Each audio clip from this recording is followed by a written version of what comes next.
Life is made up of opportunities and twists and turns. A decision might sometimes completely change the course of our lives. Coming here and studying in the UK wasn't in my plan at all, but it actually ended up being the best decision I ever made in my life. To this day, I'm able to speak and understand 3 languages. But if we clock back 2 years ago, I wasn't even able to ask where the bathroom were in a restaurant. July 2021. I had the wonderful opportunity to go in a summer school in the USA. And I think what fascinated me the most was that people from different countries with different languages could interact in a foreign language, which was English. I also really liked this whole kind of culture mixed and different way of living.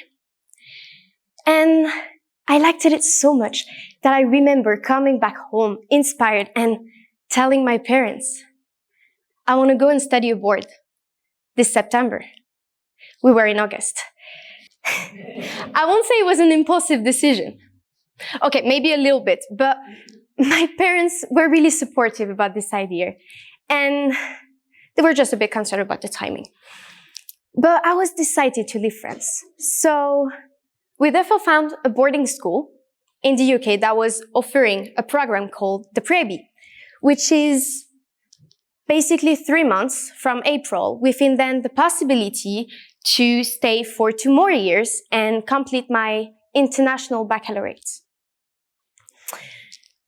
The Pre-IB was a great first impression of the English lifestyle, and I really enjoy it. I used to be really good at my English classes when I was in France. However, when I arrived here, I realized that something was slightly different. All my new classmates were able to speak with this really good English that I didn't have. And I got slapped into the face because I realized that there were a huge gap between studying English and studying in English. Well, in most of my classes, in all of my classes, I had the weakest English. And each time I was speaking or even writing, I was constantly making mistakes and I couldn't express myself properly. It wasn't always easy because, I was feeling less intelligent than the others. My friend used to make jokes about it, and I used to have this wonderful label of the friend that doesn't know how to speak English. Yeah. And I'm not gonna lie, my grades weren't good either, especially in 2 subjects, humanities and science, because the subjects are requiring specific vocabulary and terminology that I didn't even know in French. So every day after school, I was studying for hours in the library, hoping that one day my grade would finally improve. But the results weren't showing up. I think the day that I realized that I needed to change my way of studying was when I failed my business exam last year. Okay, I failed it and I'm not proud of it, but at least I understood that it wasn't a problem of knowledge. My problem that I wasn't able to express myself in English. So I asked myself 3 questions. 1, can I get good grades without improving my English? Well, apparently not. Second of all, would I be able to apply for an English course at university without speaking well English? Neither. And would I be able to get where I want to be in the future without speaking with a well English? No. 3 no to 3 crucial questions that will impact my future. At this specific moment, I realized that if I really wanted to succeed at school or in life, I need to first improve my English and second of all, change my way of study. So the first change that I put in place was to diversify my vocabulary. Well, when you start learning a new language, you have this really annoying problem which consists of thinking about a word in your native language, then translating it into English, and finally say it. And this process isn't really efficient because, well, it's really long. And second of all, because your brain is switching from a language to another one. So if you want to be good at English, you really need to immerse yourself in the language and directly start thinking in the language without passing through another one. And I didn't like to this idea because I was always relying on my French. So to get rid of this bad habit, and because learning pages of vocabulary is not my cup of tea either, I set up a flashcard system. So the flashcard system was slightly different from a usual flashcard system. Well, on one side of the card, you have the word in question. However, on the other side, instead of having the translation in your language, I put a picture of it. And this method allowed my brain to start associating words to image instead of a translation. So when I'm talking or having a conversation with someone, instead of, well, going through this translation process, I'm actually picturing the words in my head as a little movie. I think what is also really important in your learning journey is to get out of your comfort zone. You need to really immerse yourself as much as possible in the new language. I'm not saying you need to completely get rid of the old one. I'm just saying you need to put it aside while you're practicing the new one. For instance, even if I'm in an environment in which people are constantly speaking English around me, well, I often fail to realize that French still has a really important place in my life. Speaking with my French classmates in my French classes, on the phone with my parents, chatting with my friends, or even thinking in French. So, it's complicated.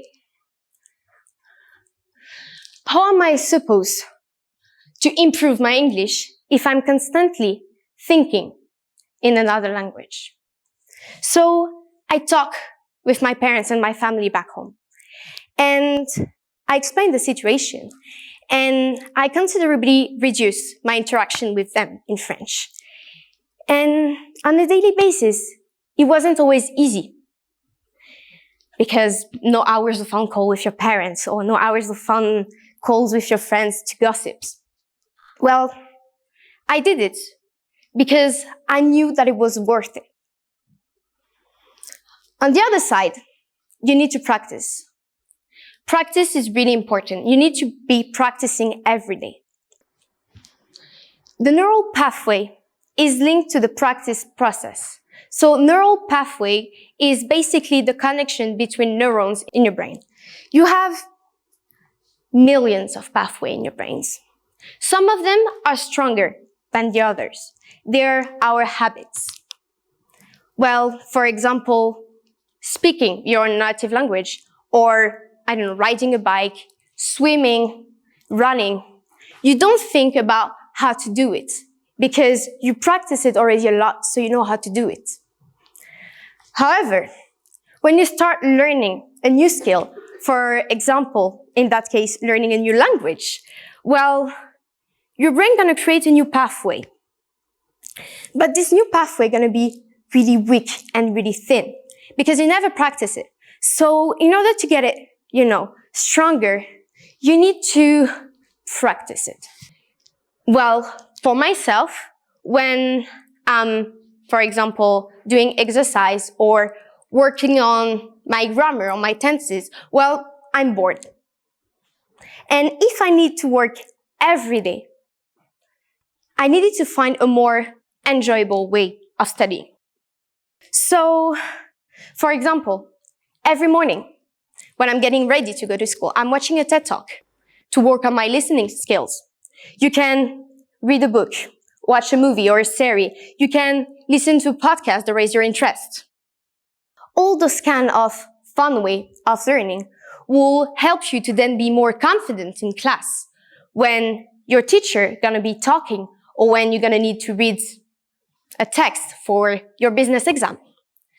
So yeah, let's take a quick example. For example, you watched a series in your own native language that you really enjoyed.